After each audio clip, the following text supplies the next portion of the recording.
sa bahay ng customer si May. Laking gulat daw niya nang may 5 pang lalaking dumating. Halinhinan daw siyang ginahasa ng mga salarin. Sabi pa sa akin ng lalaki, huwag daw ako mag-alala kasi yun na ngayon, mag-iinuman lang. Pagdating dun sa taas, sa kwarto, tapos na kami, may pumasok na isa. Sabi niya magdadagdag daw siya ng 500. Hanggang sa pangatlo, pang-4, pang-5, ganun yung alibay nila na magdadagdag ng 500. Para akong baboy. Para akong baboy na pinagtripan. Ang masaklap, tinakasan pa raw siya ng 6 na lalaki. Walang natanggap si May ni isang kusing mula sa mapait na karanasan. Nakikita mo bang gagawin mo ito? Matagal pang panahon. Hanggang kailan mo ito gagawin? Pag hininto ko siya, wala, stop na rin ako. Stop na rin yung studies ko, kaya hindi ko talaga kayang... Kahit minsan pagod na pagod ako, tapos kakailanganin ko pera. Kahit sawa-sawa na rin kasi ako sa gimmick eh. Ayoko na rin na ihiga ka doon, tapos ganun. Eh wala naman akong choice. Dalawa lang sina May at Lee sa tinatayang 3 hanggang 500,000 commercial sex workers sa Pilipinas. 75 hanggang 100,000 rito, menor de edad. Hirap ang kanilang pamilya na itaguyod sila at makatapos ng kanilang pag-aaral.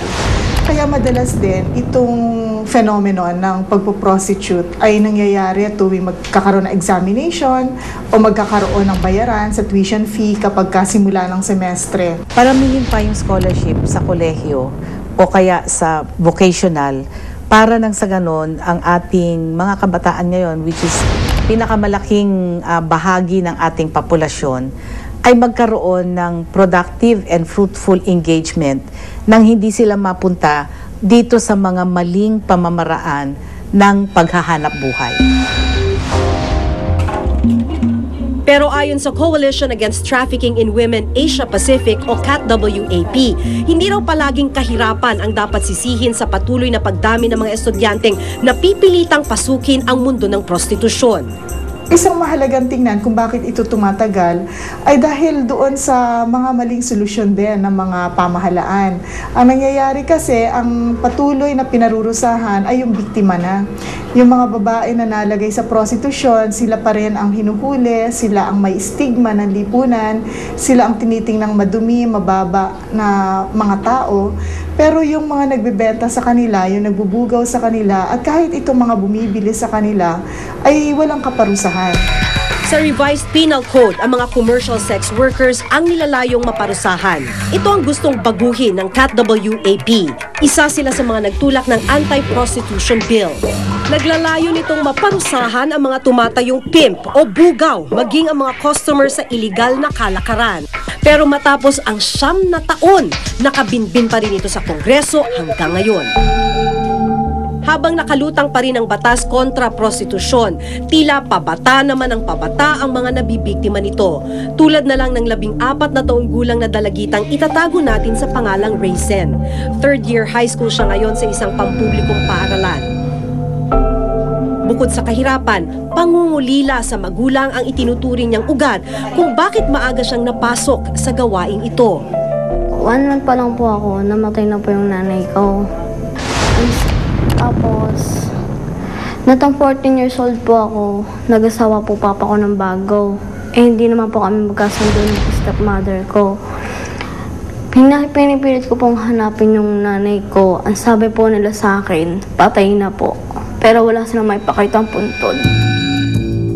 Isang kaibigan daw ni Raysen ang kumumbinsi sa kanyang gumimik o magbenta ng panandaliang aliw. Bagamat ayaw niya raw noong una, nalaman na lang niyang nakadikit na pala sa blue book ang kanyang larawan. Akala ko naman po, hindi po nila ipapaprint yung picture ko doon.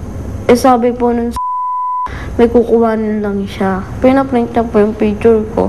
Tapos po, dinikit po nila sa blue book. Pinasulat niya ako nung sa penitan. Bigla pong meron tumatawag sa akin.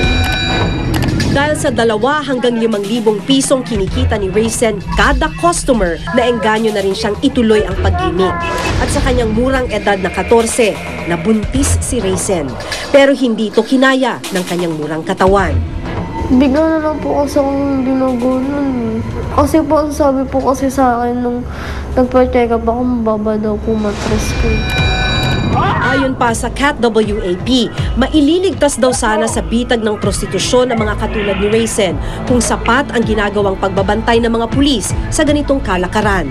As of now, wala po kaming natatanggap na tungkol sa issue po na yan sa Blue Book about prostitution. Kung ang informasyon ay nakarating po sa amin at may nagreklamo, yun po lang yung time na magre-responde kami. Magandang kinabukasan ang pangako ng puspusang pag-aaral. Pero kung mismong mga estudyante na ang naisasalang sa prostitusyon, tila nagiging malabo na ang bukas sa umpisa pa lang. Habang nagsusunog ng kilay ang mga mag-aaral na gustong makapagtapos, hindi rin dapat natutulog ang pamahalaan sa pagbabantay sa kanilang kapakanan. Ako si Maki Pulido at ito ang nakatala sa aking Reporter's Notebook. Nung lumabas kasi po yun, marami nang lumabas na dugo. Inimatay na ako, nasa ospital na ako. Ulitin mo pa ba yun? Hindi ko na po ulitin kasi gusto ko na po magka-baby.